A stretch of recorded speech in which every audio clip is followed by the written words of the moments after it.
After that arrest for the drunk driving and trying to stay sober for 10 days on my own and still picking up a drink and still ending up in a blackout, I went back to the AA and I was literally quite desperate. I just shouted, I just want to be free. I wasn't online saying I'm an addict and I'm an alcoholic out of fear that I'd lose my job. So I wasn't passing on step 12. And for me, that is the most important step. Passing on the message that was so freely given to me.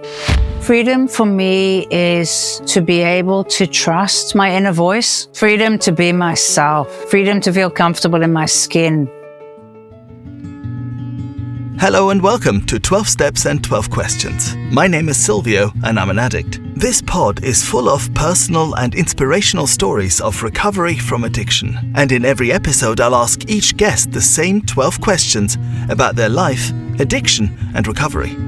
Quick warning, there will be some graphic descriptions and a healthy amount of swearing. For this episode, please welcome Sam. Welcome, fellow 12-steppers, to this new episode of 12 Steps and 12 Questions.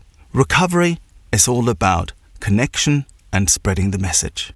That's why I've opened a Facebook group and an Insta account. It's called 12 Steps and 12 Questions. Surprise! And you can find us there. Please come along. The more, the merrier. My vision is that maybe we can find some people who are just still standing outside that door, looking in, and perhaps we can convince them that it's all right to come in. Let's get to our guest for today. Sam, would you like to introduce yourself? Hi, Silvia. Thanks, everybody. Thanks for the listeners that are here on the podcast, and thank you for asking me to come and share. So my name is Sam. I am a recovered addict just for today, so long as I remain in fit spiritual condition. My sobriety date is the 1st of September 2014. So I've recently celebrated a decade, one day at a time. My home group is the St. Paul's Cocaine Anonymous in Cheltenham, Gloucestershire. And I have a beautiful sponsee who's in Massachusetts in the States. Wow. And I have two beautiful sponsees that are part of my home group. So we do face-to-face. And yeah, that's me. Wonderful. Thank you, Sam. Thank you. And welcome to this podcast. Thank you. Let's get straight to it. Our question 1 of the 12 questions I ask every guest on this podcast is, did you have any adverse childhood experiences? Sure. I think I was born into adversity. Yeah. Yeah. What happens for the duration of my mum's pregnancy? She was quite stressed, my mum, and my father always was away making money, chasing his dreams, and left her a lot on her own. I've got an older brother, and when he was born, my mum's hair started falling out. But when I came along 14 months later, all my mum's hair literally fell out. She then had to start wearing a wig, and I mean, obviously I'd only just been born, but in hindsight, I thought that was why my dad left, why he drank. I basically, growing up, had to have this perfect hair. I was always like the showpiece so that it would take the attention off my mum and her beautiful wigs. She used to have beautiful hair. She used to have long, really, really long, beautiful hair, and she used to tie it up, and she was an attractive lady.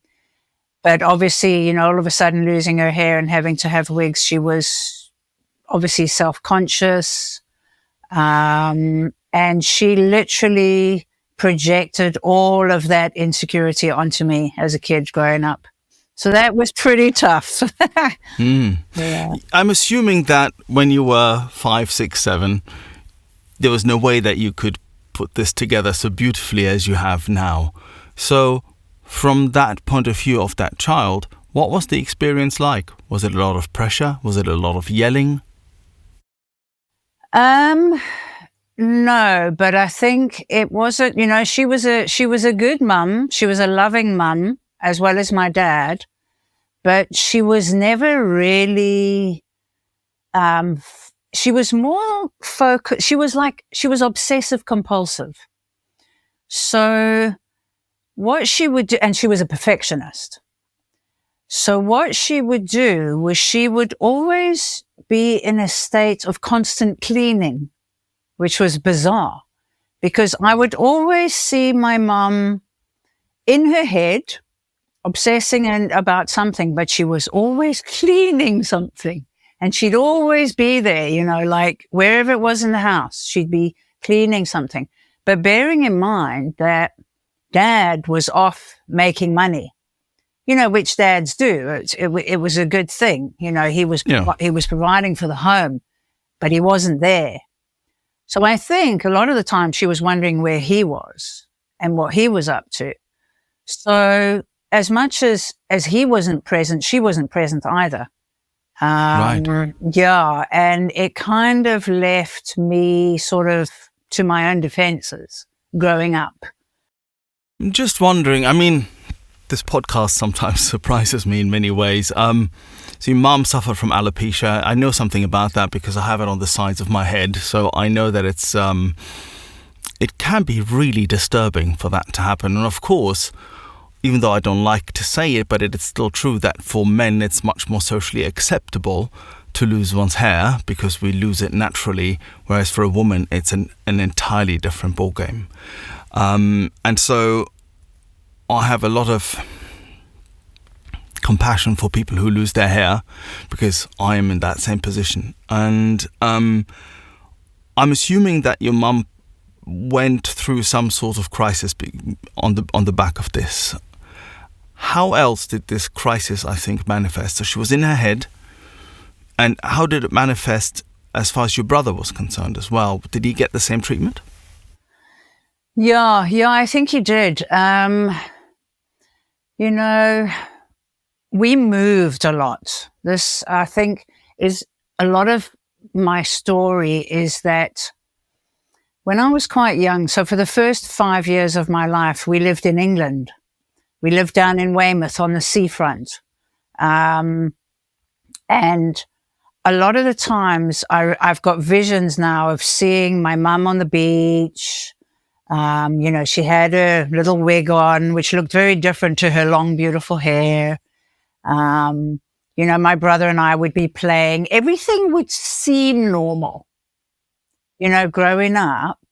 But I think it just wasn't normal. There was something underlying in the household. There was a strange abnormality that was going on. And like a tension? Yeah, like a tension, maybe like she didn't feel good enough or, I don't know, because I was obviously like really young. So for the first 5 years of my life, things seemed pretty normal. And then because my dad was a civil engineer, he took us to Bermuda. And we lived in Bermuda for the following 5 years. So from 5 up until before I turned 10. And things were pretty normal there. And Bermuda is a big party island, lots of drinking. Dad was a scuba diver instructor in his pastime, his hobby. And everything seemed actually pretty normal. There was parties, there was fun. Sounds great, yeah. I have to say. Everything seemed normal. Mm-hmm. But what I do remember a lot of the time is that I would always have to be positioned somewhere, looking perfect, having the perfect hair, because I always had pretty much longish hair like I've got now. But my mum was always obsessed about my hair, and obsessed about my looks. And I had to look perfect and I had to present perfect so that it would take the attention off of her and it would put it onto me. My brother was carrying on regardless. You know, he didn't seem to feature in those days. It was all about the attention being put onto me. A lot of pressure. Yeah, like a doll. Like a doll, absolutely. Absolutely. Like I had to sit there like this doll, and people would say, oh, you know, Sammy's looking so pretty, and her, you know, and her hair is so lovely. And obviously that must have boosted my mum's ego and took the focus off of what she was looking like or how she felt. How did you feel when people were saying all these nice things about you? I hated it. I hated it. I hated being dressed up like a prim and Miss Prim, because I wasn't like that. You know, I liked to be on the beach. I liked to be playing in the sand. I didn't really want to brush my hair. My hair is actually naturally quite curly. So when I come out the sea, my hair's wild and curly. And that was who I was. You know, and I loved horses. So I was always either in England, I was riding the donkeys on the seafront, or in Bermuda, I was being led about the streets, you know, on the ponies. And I always had rough hair and I was dirty and muddy, and she hated that. She put me in a box. It's a really interesting testament, isn't it, to this dichotomy, I suppose, you know, that we can go through, where on the one hand, everything on the outside looks wonderful, idyllic. You know, I mean, it sounds great, you know, donkeys, seafront, you know, wild hair, Bermuda, parties, scuba diving. Hey, I'll sign up for that any day of the week, right? But what happens inside and the role that we are assigned, right, by circumstance, by people and so on, can make it really, really difficult. Thank you, Sam. Now, our question 2 is, what did the moment you first got hooked? What did the fun times, what did that look like? So here you are, you have this perfectionist mother. Your father is pretty much absent. And at some point or another, young Sam encounters something, a substance probably, that makes her feel a certain way. Talk to us about that. How did that manifest? Yeah, for me, the first thing that comes to mind is marijuana, because when I started using marijuana, I was in South Africa at this time. Mm-hmm. So How old were you then? I arrived in South Africa just before I turned 10. But the marijuana only came into my life when I was around about 12. Yeah, just before high school. And Pretty early. Yeah. Well, I remember we were at this stage, we were living in like a complex, like a housing complex. And there was a lot of us. I started smoking around about, it was smoking, drinking, and marijuana all around about 12. They all kind of came about the same time. And it was all with a group of friends. They were all hanging out by the pool with nothing better to do. My female friends had older brothers. And we all just seemed to be smoking, drinking, and smoking pot, which was fabulous. You know, it was. What did your OCD mother make of all of that? Well, she wasn't around at the swimming pool, but she definitely knew that my brother and I were smoking, drinking, and smoking pot.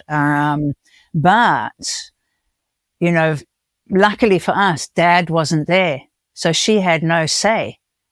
You know, so for me, the three of those things combined was, on the one hand, rebelling, you know, against this perfect lifestyle, which I didn't want to belong in. So I rebelled, you know. And then the second thing was, the marijuana was fantastic because it took me to like some other fantasy world.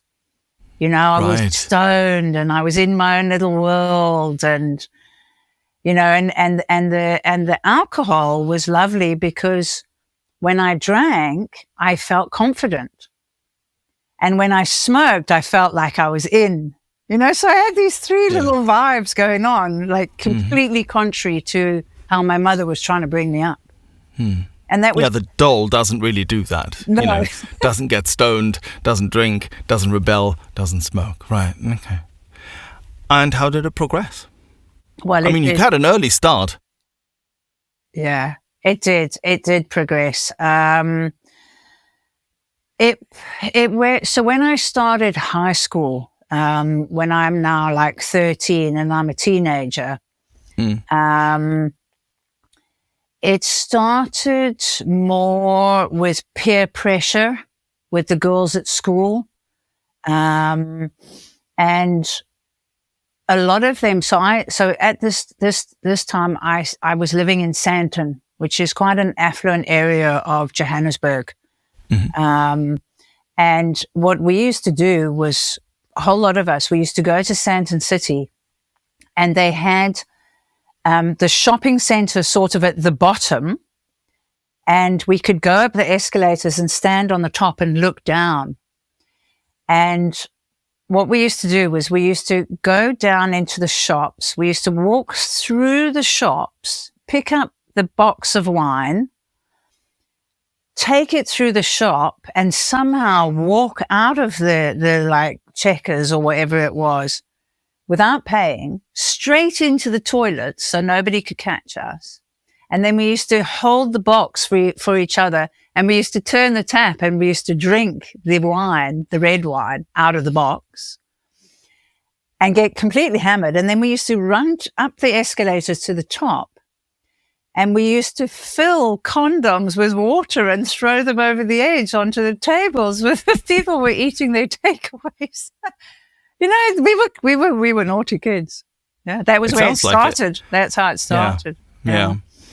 At some point, it got a bit more serious, probably, with your drinking and your using. I know that my progression. I mean, actually, to be fair, there was some times where things just plateaued for a while, right? For a year, maybe even 2 years. Certainly, what changed for me was I smoked loads, hash and weed. And in the beginning, it was a bit like what you were saying there earlier. Everything was fun and more colourful, and we're just laughing about stuff, and it was just crazy laughing most of the time. I thought it made me so creative. I used to think it made me so creative, and I sort of remember this one time I wrote down all my great ideas that I had while I was stoned, right? And then the next day, it was just gibberish. It made zero sense, and it was definitely not funny. So at the time, I thought it was great and very, just creativity enhancing and all of that sort of stuff. But then it made me pretty, I always say, numb and dumb. It just made me like, ugh, and so on. And then the harder stuff came along. So what was that like for you? Because I'm sure that the harder stuff you didn't have to wait that long for that to come along. No, it came along pretty quickly in the way of slimming pills and slimming drugs and slimming mixtures. Oh. Yeah. I was always quite a little bit overweight as a kid. And this is probably going into about 14 now. And I remember my mum took me to a nutritionist, and it was about eating properly, and that didn't work. And then back in the day, we used to have a slimming pill that you could buy off the shelf called Thins. I don't know if you guys ever had that. I don't know about those, but yeah. Yeah. And us girls, we used to take Thins, and it would suppress, the appetite. And that had ephedrine in it. I was going to say, this must have had something in it that made you feel, ooh. Yeah. It had speed in it. So, of course, instantly the weight dropped off. The speed started kicking in, and I thought this was really, really great. And it got to a point where my friend, who was really, really thin, she managed to go and see a doctor about putting on weight. And I managed to go and see a doctor about losing weight. Mm-hmm. So my doctor gave me Obex, which was like a Schedule 2 pill, And her doctor gave her Vesprex, which was to make her sleep for some reason. So we got to the stage where we'd be taking some Obex for the speed and some Vesprex to slow us down. And we were doing this juggling act of these two pills. So we had that going for quite a while. But I think and obviously there was a lot of alcohol being consumed at the same time, just for fun. I always used alcohol in hindsight, like I mentioned, to give me confidence. But as all of that was going on, when I started into about my 15th year, there was a construction site at Santon City. They were developing something, and there were a lot of lads at the construction site, and all these lads were smoking something. Mm-hmm. Now, I know in the UK, you don't get this drug here. It's called Mandrax. I don't know if you've ever heard about it on your show. I've heard the name. Yeah, it's called Mandrax. So Mandrax is methaqualane, and it's a pain pill that I think people used also to sleep. And what we did in South Africa was we would take a bottleneck, and we'd break the bottleneck, and we would take a mixture of tobacco and marijuana, like bad marijuana, and put that in the bottleneck. And then we would take this tablet and we would crush this tablet, this Mandrax is his street name. And then we would take a lot of that powder, if not all of it, and pour it onto the top of this marijuana tobacco mix. And then I would hit that pipe, I'm telling you, Silvio, about 15 times. Because what you do is you hit it, hold it in, hit it, hold it in, hold it on, hold it in. And then eventually I would blow it out, and I'd get the most amazing rush ever. And these guys were smoking it on the construction site, and they obviously invited me over, and I got really, really into this rush. And we would sit on paint tins, and we would like talk to one another, and like, I wasn't a big drooler, to be honest. But the guys, they would drool and say like how fantastic life is. And I'd be telling them how happy I am to have met them, and they're the best things since sliced bread. And some of them would fall off their paint tins, and I always managed to keep it pretty together, I think. But I loved that drug. That was the drug that I sold my soul for, Mandrax. Yeah. Now, what I'm hearing is that pretty much your teens centered around using and drinking and partying. And at this point, there were no consequences by the sound of it. You were having a good time. Yes, I was having a good time. Yeah. And you were probably not aware that you were, as we say nowadays, filling a God-shaped hole, or, that it was doing something for you that you couldn't. You were just thinking you had a good time, I'm assuming. Is that right? Yeah, I was really, really having a good time. I was having fun. I wasn't even thinking about the consequences. Life was a party, and it was almost like what I was used to in Bermuda, except, I was hitting the alcohol, the marijuana, and the Mandrax quite hard, and these pills. I had this whole thing going on, but it was just fun until it wasn't. Yeah. Which, of course, is our question 3, which is, what were your worst consequences? And finally, your rock bottom. Now, I say this every time now, is that obviously covers quite a long period of time in most cases, from, when the first problems appear up to that there's only problems, no more fun, and we need help, and we're so smashed to pieces that we come into the rooms. But talk to us about your progression. Talk to us about how you experienced the consequences and how they got worse. Yeah. Okay. So let's fast forward a bit until I'm about 30. Okay. So it's quite a big jump. Yeah. I had met a guy who was stealing speed at the time, and we had this thing where what we were going to do was we were going to take a whole lot of marijuana and we were going to take it down the coast and we were going to sell it. Mm-hmm. And I was working for a real estate company at the time. I still thought I had it pretty much together. I was using quite a bit of cocaine as well at this time. At this time, I was going to a lot of outdoor parties. In South Africa, we have outdoor parties.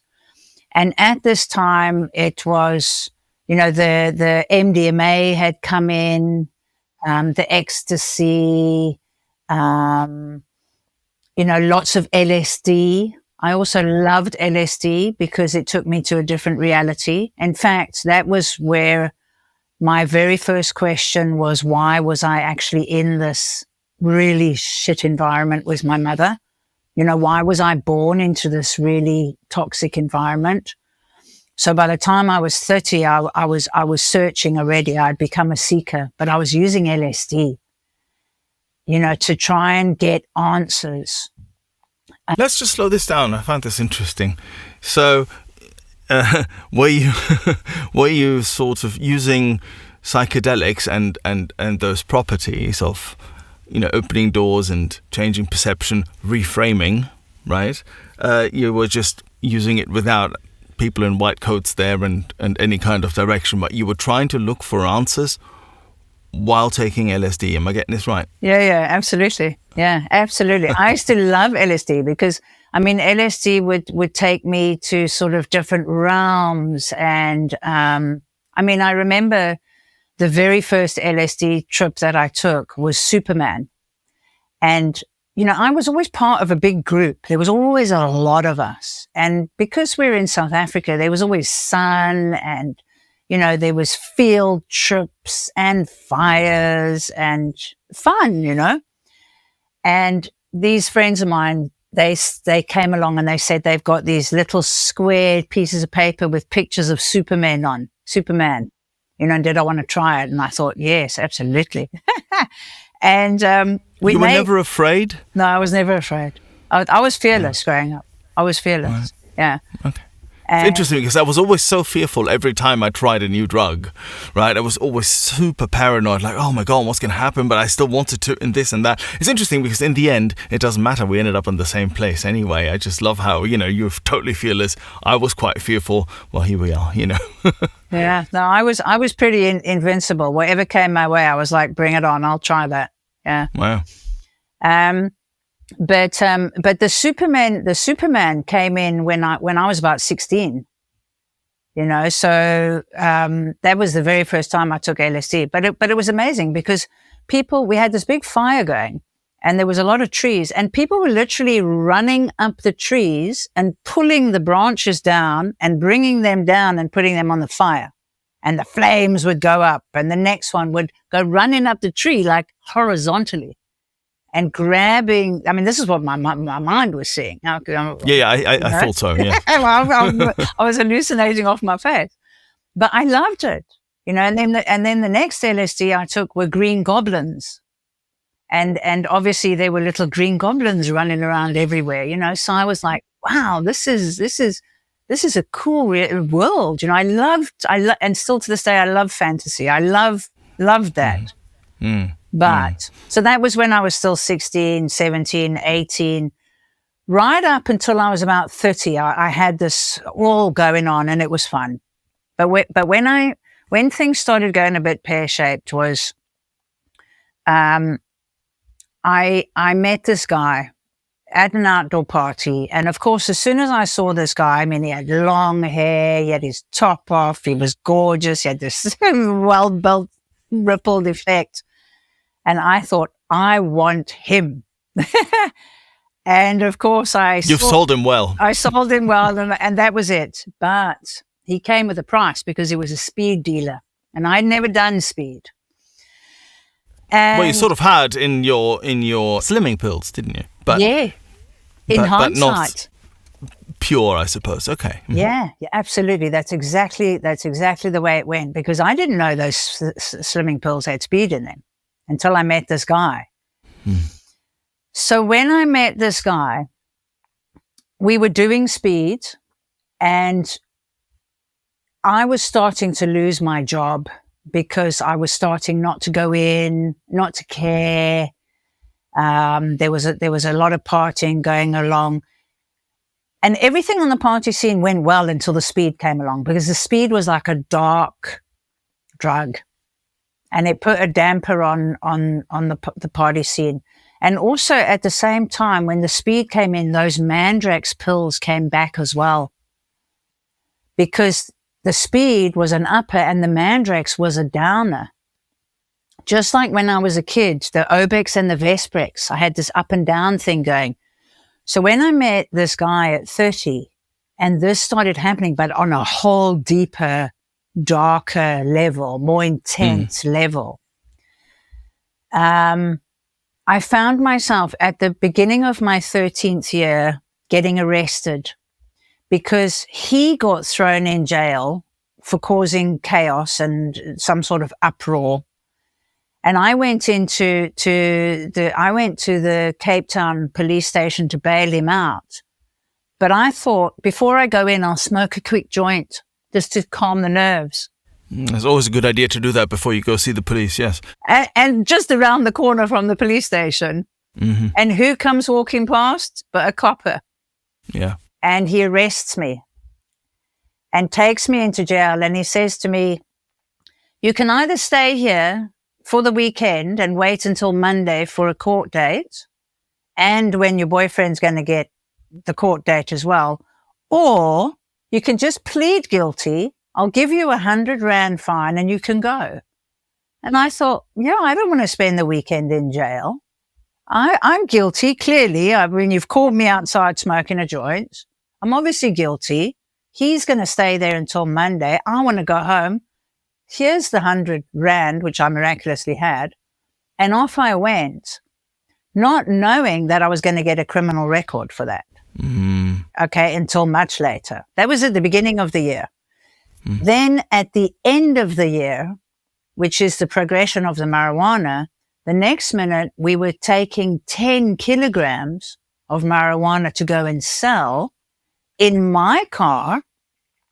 Again, we stopped at a cafe outside my work because she owed me money. My employer owed me money. Yeah. And we had gone in to go and get the money, which she didn't have. And then, of course, my man came running in again, made a big scene like he always did. She phoned the police.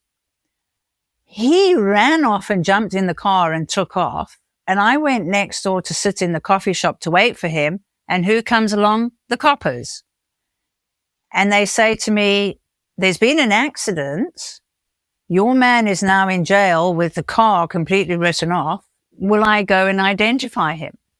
And I said, yes, obviously.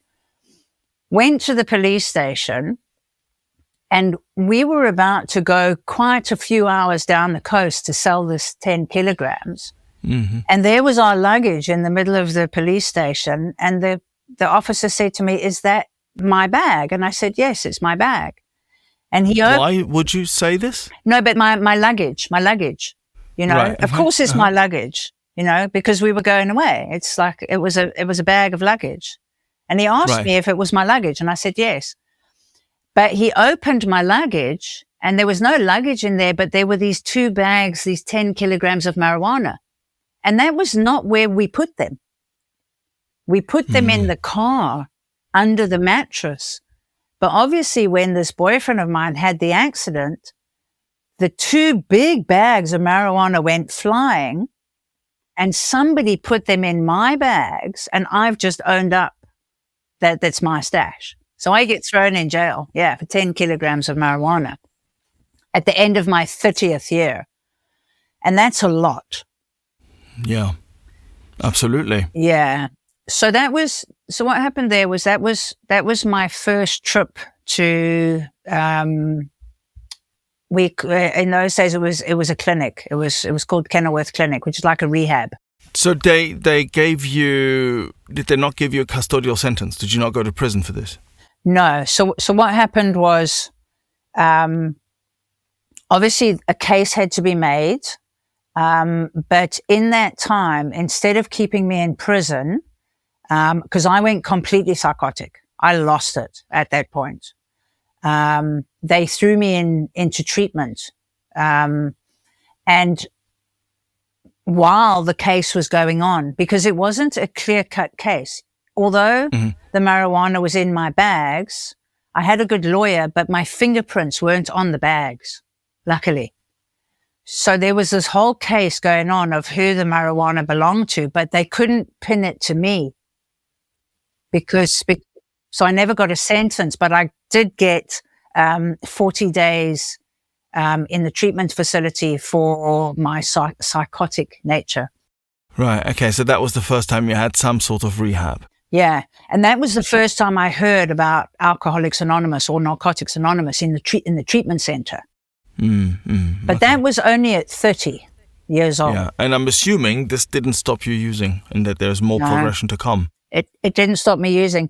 I got sent after treatment. I got sent to a safe house because my dad was alcoholic. I didn't want to go there. And obviously my boyfriend was a speed dealer and I didn't want to go there. And I went to a safe house and friends of mine came to fetch me and they had a little cooler bag. They said, we're going to the beach. Come, we'll take you to the beach. And we went to the beach and they opened the cooler bag full of beers, cold beers, and they pulled out the big spliffs of marijuana. And literally, that was it. I was out again for 12 years, just going round and round in circles, picking up more and more drugs, more and more alcohol, more and more men. Just sort of listening to this, and there's something in this that I think is interesting. When you say you picked up more alcohol, more drugs, more men, how do you find that your love life, your sex life, your romantic life, did that sort of put petrol on the flames of your addiction in one way or another, i.e. you would always go for guys who were dealers, or you would always go for guys who, also had a drug problem? How was that interconnected? How was that linked? Was that linked? Actually, no, not really, because the ironic thing about my relationships with men was that they were all like my father. But even though, yes, they did drink, but they were the type of guys that were never present, never had any money. They were never really there. They were pretty much losers. Even though my dad was a great guy, I mean, he never amounted to anything because he always kept moving and he always kept drinking and he always kept losing everything. He that thing where we build everything up and then we have to break it all down again and then move. He was like that. And I always had this thing that I'm going to take care of myself financially and I'm going to make sure that no man ever leaves me. And that was my thing. That was how I rolled my life. Right. Okay. So you were in control or felt in control. Right. Yeah, okay. Absolutely. Which is its own drug, which is a drug in its own right, of course. Yeah, absolutely. So let's fast forward a bit more and, to the point where those consequences that you had already quite some severe consequences there with, the whole getting arrested and then 10K of marijuana and then am I going to jail, am I not going to jail and so on. That didn't stop you using, of course, didn't stop your party lifestyle. You were out for another 12 years. What happened after those 12 years? If you're enjoying this podcast and would like other addicts and alcoholics to hear it, then please make the pesky AIs and algorithms work their 12th step. Hit like and subscribe. Yeah, so what happened then was on my 42nd birthday, I had arranged a party at the harbour. So I was now living in the Western Cape and it was my birthday and I had a couple of grams of cocaine. I had a bottle of Jack Daniels. I had about 12 Red Bulls, marijuana, and that was probably about it for my birthday.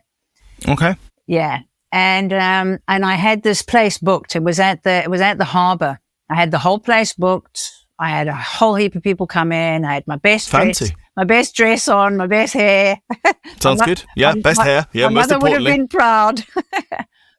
And my mother was still alive actually at the time, but she wasn't living anywhere near me. She was still up in Johannesburg, but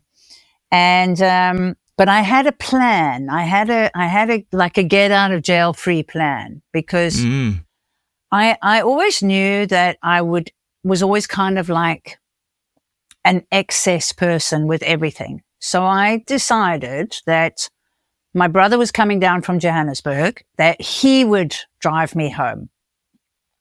But if he happened to get too drunk and leave, you know, he'd have his own agenda, then what I had was I had a backup plan. I had my little car, which was a little van. It had these lovely stained glass tinted windows, and it had a mattress, and it had my pillows and my duvet and everything in it, because I used to go to these outdoor parties and I used to sleep in the back of the van.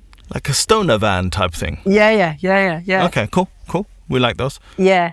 And what I would do was I would park the van somewhere in the harbour nearby, and if all else failed, I'd just go and sleep in the van and be safe. That was my backup plan. Mm-hmm. So I'm at this party, everything's going down, the Jack Daniels, the Red Bull's finished, the Coke's finished, you know, we're smoking spliffs outside, everything's good. Mm-hmm. And the next minute, I'm at the bar, and the barman says to me, Sam, we're going to close up now. You need to leave. And I turn around and there's nobody in sight. I'm the only one there. I'm the only one left after my birthday party, sitting at the bar, still with my drink, still having my own little party. And the guy says, you got to go. So I thought, fine, I've got my car outside. I'll get in the car. I get in the car, and I'm just about going down the hill to leave the harbour, and this police van comes right in front of me, stops, opens the door, and I politely fall out the door at their feet in my beautiful little velvet green dress. I'll never forget it. They open the back of the van, they throw me into the back of the van, and I don't know, the South African word is they rondloopt me. So they took the van and they went this way and they went that way and they went this way. And I'm in the back of the van going, you know, all over the van. So they tossed you around, I suppose. They tossed me around in the back of the van. Say the South African word again. Rondloopt. Rondloopt. Yeah, they round through me. Yeah, okay. Kind of thing. Okay, yeah. Loving that. So we get to the police station, and now they want to take my blood. And now I've gone completely psychotic from all this tossing about in the back of the van. And when they open the doors, I'm screaming and shouting, and they want to take my blood. And there's a police officer standing in the corner with a big AK-47 rifle. And I reckon there's no way these people are injecting something into me. So I go running to this copper, grab his gun, and I'm now wanting to grab the AK-47 and like blow the place to pieces. The next minute I feel this knock on my head. I'm face planted, pepper sprayed and handcuffed. And then they could take my blood. It was horrific. Talk about losing control.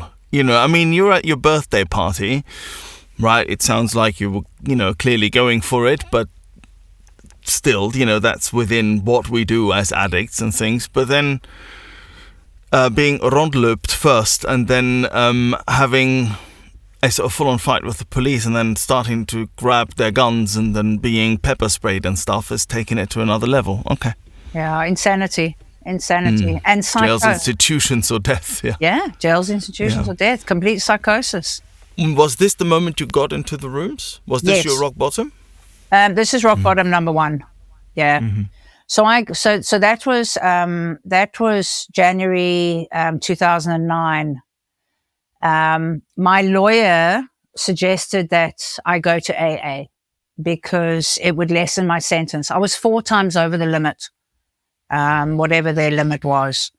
And so I went to AA. And I basically only went because they were going to take my driver's license away because, I was 4 times over the limit. And I basically got a massive fine, but I also got my license suspended for 4 years. Mm-hmm. And I think in an unconscious way, I thought, well, I'll do this Alcoholics Anonymous, so they can teach me how to drink so that I don't go over the limit. Yeah. And I managed to do that for 4 years. I managed to stay clean and sober for 4 years. Mm. Did you do the steps at the time? Yeah, so I did. I was doing Alcoholics Anonymous and Narcotics Anonymous at the same time because I, had both of those afflictions. Mm. And I have to say, I was doing those green and gold NA steps myself. I was going through the book myself. And I was actually getting quite a lot of clarity, and I was unpeeling a lot of layers. But I had no sponsor. I was just doing it my way. But it was keeping me clean, and it was keeping me sober. Just so that we're clear, we are not advertising the fact that you should not have a sponsor, and we don't think that you should go through any book, be it the NA book or the Blue Book, by yourself. It was just your experience at that time. And somehow, clearly, also, given the severity of what had happened to you and so on and so forth, you maybe also wanted to stay clean, and together with having the influence from AA and NA, somehow you managed to stay clean for a while. So talk to us about the rock bottom that actually then took you into the rooms. Yeah. The final rock bottom. Mm-hmm. Yeah, the final rock bottom for me was the 1st of September 2014. So I had been on a relapse for 9 months, and the progression of the disease was huge because I was smoking a lot of marijuana. I was taking a lot of mushrooms, like literally handfuls of mushrooms out of these brown paper bags and just eating them. Wow. I didn't drink a lot in those 9 months because I'd been clean and sober for the 4.5 years prior to that. I didn't drink a lot, but it was the weed, it was the mushrooms, and then what the final straw was, I was at a party and somebody offered me a drop of LSD, and I stuck my hand out. The drop went on, I licked it, it went down my throat. And I was just getting going on the dance floor. I mean, I was out there. I was just starting to take off. Hands in the air, flying. And then they switched the music off. And I sort of got stuck there. I was like, what's happened? And it was almost like I got stuck there in my head. And I had to drive home, and I was living on a farm. I was taking horse trails at the time, and I was living on a farm, and the farm was run by Germans, and I had a cottage that was quite far into, not in the woods, but it was quite on its own. It was quite separate, and it was holiday time. And by the time I managed to drive back to the farm, high as a kite, flying off my face, not knowing which way is up. But I had these crystals hanging from my front mirror, and these crystals were relative to my home. And I was just saying, just get me home, just help these crystals, just get me home. It was almost like these crystals were driving the car home. Which they weren't, but I hear that. Yeah. Okay. Oh God. So it was mayhem. My life was mayhem. So when I got to this place where I worked, they had these boom gates, and as soon as the boom gate opened, my mind, I'm still tripping on this LSD, my mind tells me, you are now entering a Nazi concentration camp. And then I think, okay, here we go. This is where I live. It might be run by Germans, but off we go. So I park the car, I get out, and I'm heading now towards my cottage, which is far away. And there's nobody there because it's winter. The place is closed, but I live there. And then my mind starts telling me, you are isolated. No, what does it say? You're now entering a Nazi concentration camp. You are isolated and alone. And I think, okay. And then I eventually get to my cottage. And when I open the door to my cottage, which is underneath the guests' accommodation at the top, I open my door and my mind tells me you are now entering an underground tomb. And I went into my room and I promise you, it was like death. It was in my head. It was like I just died. So you were having a terrible, terrible trip. Terrible trip. A terrible trip. The next morning I had to go and work at the stables and my boss wanted me to sweep up some manure. And I lashed out at her and I swore at her and I said, there's no way I'm sweeping up your shit type of thing. That's kind of how I remember it. And anyway, things were really bad, but it took me about 9 months to come down from that trip. And people from my local AA group were coming to visit and they were actually coming to book a horse ride with me to find out how I was. They had obviously heard wind that things weren't going well. And they were saying to me, you need to come back to the rooms. And I was saying, I'm fine. I've just smoked a little bit of marijuana. And they were like, Sam, you're not. You're fucked. You need to come back. And eventually I went back. And I promise you, Silvio, the first conversation I had with the AA in those rooms, my head was bouncing off of the walls. I couldn't have a conversation. And I realized I was in big trouble. I thought I was going to lose my mind. And that was where my journey of recovery started again. What you're saying there about basically, I'm not sure if I'm using the right words, getting stuck on LSD for 9 months, if I'm getting this right, is something I'd like to discuss briefly. One of the reasons why I've never touched LSD is because I was always paranoid. So remember, I'm quite fearful around trying new drugs. And that was the one that got away because because I always just was too paranoid that this sort of thing could happen, right? Because I'd heard, urban myths. I'd heard that this sort of thing was possible, right? So I was like, absolutely not. I'm not doing this, right? It scared me too much. Talk to us a little bit about you getting stuck on LSD and what that was really like, because I imagine this is just also perhaps just playing into my fears, but I'd imagine that this would be one of the worst things that could happen to you, after a drug use, that you're not really coming back, so to speak. Yeah.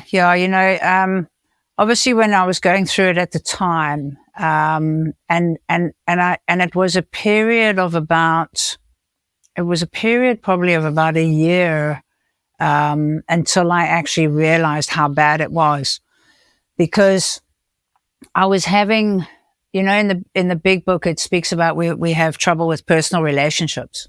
Mm-hmm. I was having a lot of problems down at the stables.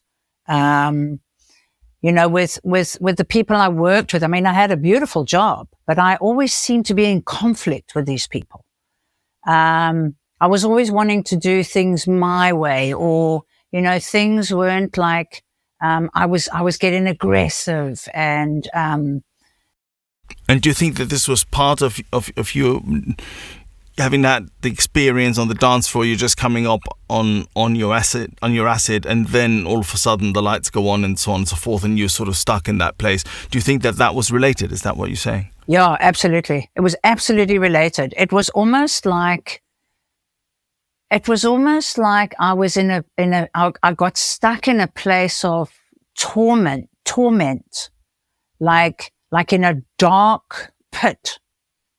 Where I couldn't see any light. Like everything around me I was antagonistic about everything. I was on edge. I was argumentative. I wasn't happy. I was, in the end, I got called to the manager's office a couple of times, and I remember him saying to me, he said to me, Sam, you always seem to be swimming upstream. Why can't you just go with the flow? Mm-hmm. Mm-hmm. And I remember, I used to end up, crying in his office, and like a deep dark depression, and I couldn't see the truth from the false. I couldn't see that I actually had a problem. It was all about the stable manager's fault, and it was, oh, they're not treating me well. And, and it was a horrible, horrible time. It was a really, really horrible time. And then I had a bad accident. I had a horse riding accident, which kind of, I think, was a catalyst to actually my recovery. Yeah, before we go there, just one more time back, if you don't mind, but back to the acid trip. So when you say that you got stuck there, you got stuck in a bad place emotionally, you got stuck in a bad place in terms of the way you were dealing with your surroundings and so on and so forth. But it wasn't a situation where you were still hallucinating a few months down the line. No, not at all. No hallucinations. No. That's not what you meant with it, right? No, there was no hallucinations. It was almost like it was turmoil. It was darkness. It was despair, destruction. That kind of feeling like a deep, deep pit of hell. That's actually the way I can describe it. Right, okay. Well, hot on the heels of that, let's go to our question 4, which is, at your worst, did you ever want to die? Did you consider suicide? Yeah, I did. But it was a little while after that.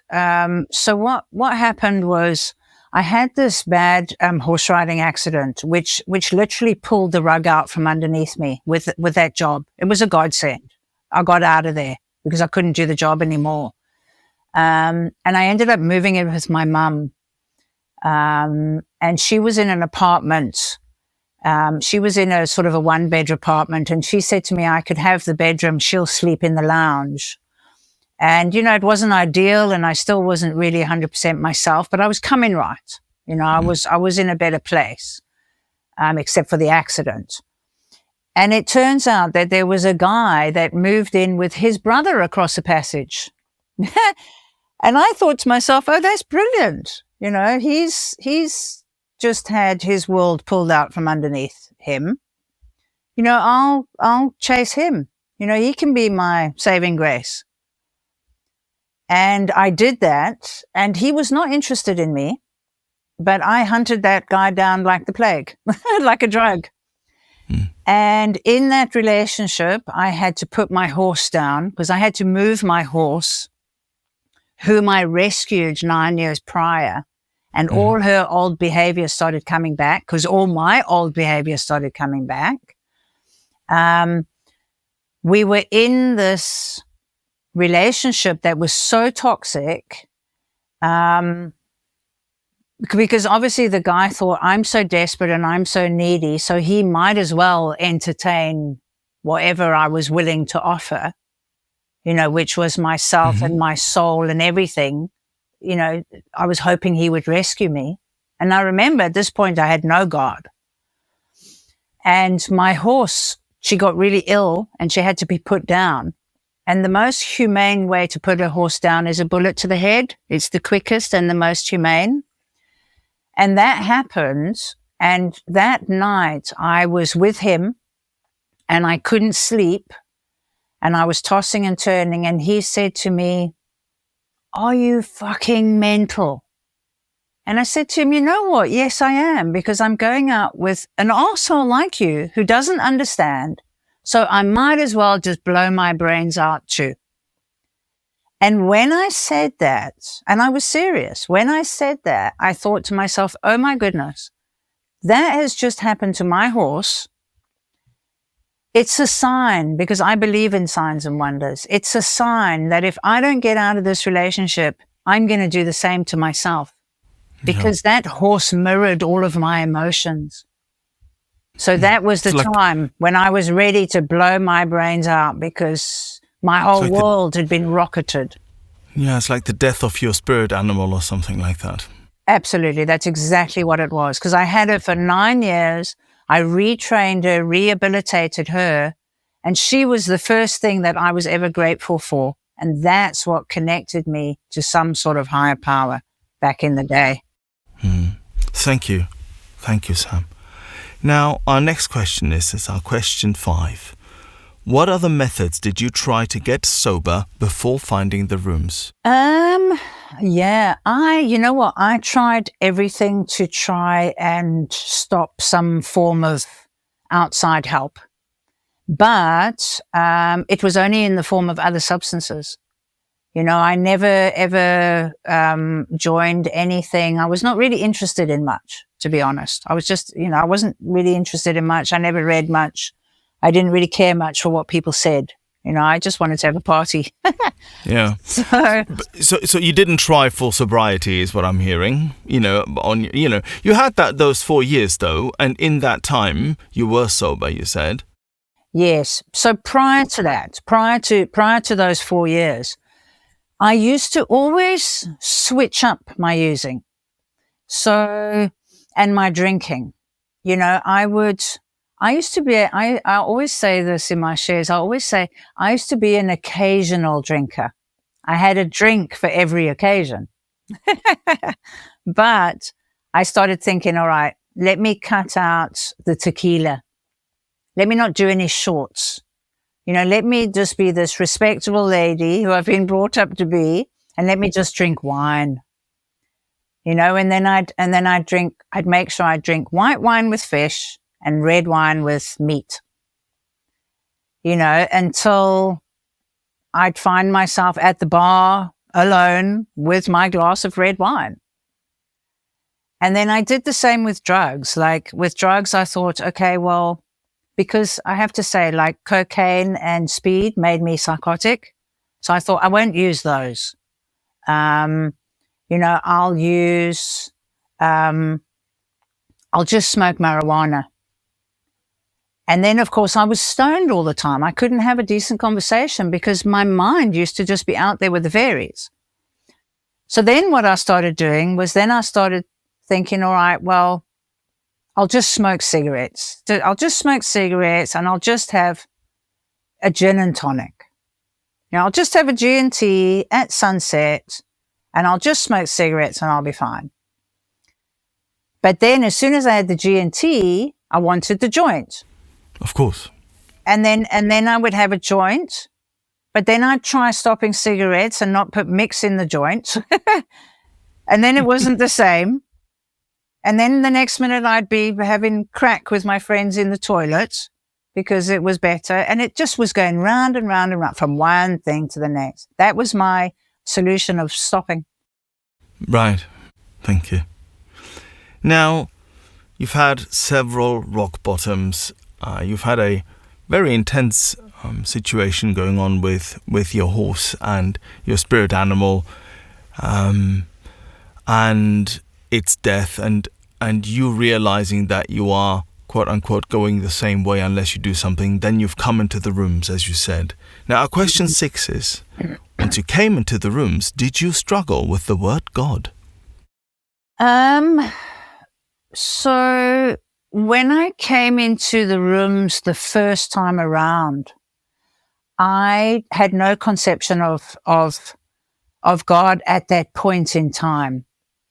But what I did do after that arrest for the drunk driving and trying to stay sober for 10 days on my own without the program, not wanting to go back to AA, and still picking up a drink and still ending up in a blackout, I went back to the AA and I was literally quite desperate.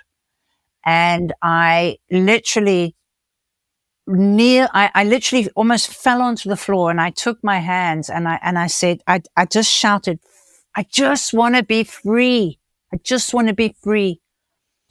And I just said, I really need help. Please just help me. I just want to be free from this now. And I was in tears and I went away. And from that moment onwards, the obsession to drink and use left me. It vanished. And that was in the 4.5 years, the first bit. So that was my first concept of God. But when I wanted to blow my brains out, that's actually when I really found God. After that. Which dovetails with our question 7, which is, how do you experience your higher power today? Yeah. So what happened after that incident where, I wanted to blow my brains out. I got hold of some friends of mine that were living in Cape Town. And I said to them, I'm worried because this is what's happened. And they said to me, well, funnily enough, you should say that we're both going to see somebody in church on Sunday. And I thought to myself, well, so. And they said, why don't I come and spend the weekend with them? They were good friends of mine. Why don't I come and spend the weekend with them? Why don't I bring something nice to wear and just go to church with them, And I thought to myself, well, what have I got to lose? It's either blow my brains out, go on to the better ends, or accept spiritual help, which is... Straight out of the book. Straight out of the book, yeah. So I went with them, and I was still in a terrible space. I remember we went to church, and the whole service was all about, I will never leave you nor forsake you. And you know what, Silvio, that's all I ever wanted to hear from anybody, from dad, from mum, from any man. And my heart just broke. And I cried like I've never cried before in my entire life. It was just coming out of me, the tears. And then my friend said to me, Sam, that's a spiritual experience that you're having now. Maybe God is calling you to something. Maybe God is calling me. Like, do I want to take another step? Do I want to maybe just give my life to God? And I said, please, I need help. This is good. I never cried. I don't even know when I cried, ever in my whole entire life. And I said, yes, God, take me. I give you my life. Take me. And that was when I gave my life to the Lord Jesus Christ. Right, and I've not looked back since, to be honest. I've not looked back since. Thank you.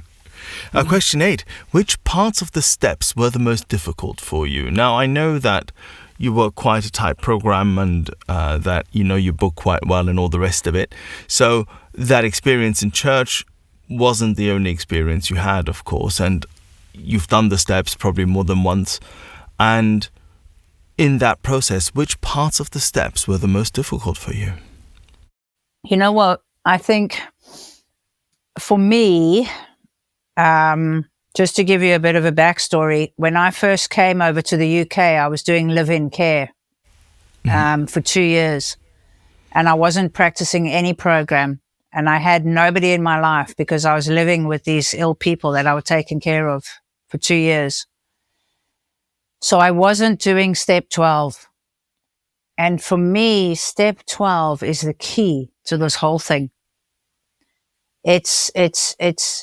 So the question was, what step was I having the most difficulty with? Was passing on the message that was so freely given to me.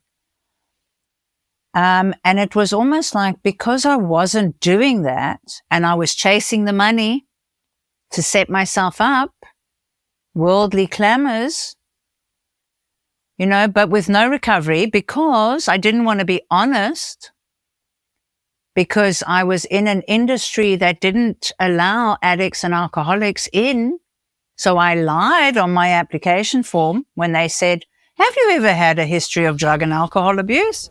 Me? Don't be silly, no. Would I? In your wildest dreams. Little me, well-dressed with the hair. Yeah, with the hair. Yeah, that's right. So when it came to me being isolated and alone, taking care of these people, I wasn't online saying I'm an addict and I'm an alcoholic out of fear that I'd lose my job. So I wasn't passing on step 12. And for me, that is the most important step, to pass on what is so freely being given to me. Yeah, thank you. It is, much has been said about this, of course. And even at the risk of stating the obvious, I think without a step 12, which is what we're doing here, of course, but also, just the one-to-one with sponsees is just such an important part of our program, and without it actually goes absolutely nowhere. Yeah, thank you, Sam. Question 9. Which character defects give you most trouble? Oh gosh, I tell you now, financial insecurity. I don't know if that's a character defect. Fear. It's a character. I mean, my character defects are fear, chasing money to feel safe have been my biggest problem. And relationships have been my biggest problem because for me, it was the money that kept me safe and the relationships, they'd always abandoned me. So I've always been in financial fear, which kept me isolated and alone in financial fear with all the money in the world coming in, but no relationships. So my defects, control, without a doubt. I've been a control freak my whole entire life to keep me safe. Control, we were touching on this a bit earlier, weren't we, is a whole drug by itself, in a funny sort of way. I mean, if we're looking at certain food behaviors, for instance, or, and I know some food fellowships actually define their the way they look at their illness as being an illness of control, if I'm not entirely mistaken. And I think control is a really, really interesting part of our illness, be it because, as the book says, we want to, the obsession that one day we'll control our drinking and using, right, as being that obsession in the back of our heads, that somehow, someday we will be able to do that? Or is it all because we are so full of fear that we want to control everything? But control is a massive, massive issue, Thank you. Step 10, or question 10 even. So, question 10. What is the best thing recovery has given you? My freedom. My freedom to be myself, freedom to feel comfortable in my skin. And I think freedom for me is to be able to trust my inner voice. The God within, that spirit, to be a free spirit. I always thought I was a free spirit. I always wanted to be free and, spiritual but I was trapped by control, and the obsession of the mind, but yeah, today I do feel really free. I'm divorced. I don't have kids. I'm not in a relationship.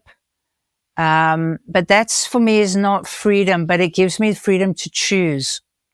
I have freedom to choose today who I want to spend my time with, where I want to go. I think it's given me freedom. I never had freedom before. Yeah, freedom inside and freedom outside. Question 11. What would you say to a newcomer or someone wondering if they're an addict? I think I'd say the two biggest questions, which are for me the most paramount, is, are you willing to go to any lengths? And are you willing to pass it on? Based on previous experience, yes. Yeah, absolutely. Like, are they willing to go to any lengths? Are they willing to show up when asked to speak? Are they willing to sponsor people? Are they willing to do service? It's willingness, really. Do they have a spirit of willingness to go to any length to get this? Because it takes a lot of work, and then specifically the step 12s, I'm happy to take them through the steps, but only if they're going to take somebody else through the steps. And our last question for the day. Our question 12. What do you want your higher power to say to you, quote unquote, at the pearly gates? Good and faithful servant. You have done well. Yeah. I'm actually at a point in my life now where I think I'm really aligned to God's purpose and plan for my life. And it encompasses healing through horses. It encompasses praise and worship, and it encompasses recovery. And I feel that I am participating in those 3 areas of my life in a big way. And if I can bring them together and give all of that, to the newcomers, then I think I would have performed his work well.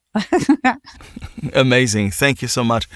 Sam, you've really taken me on a bit of a journey here today, from Bermuda down to the South African beaches and the outdoorsy lifestyle, and through the craziness of your using days, to the serenity of your recovery. This has been really, really great. Thank you so much.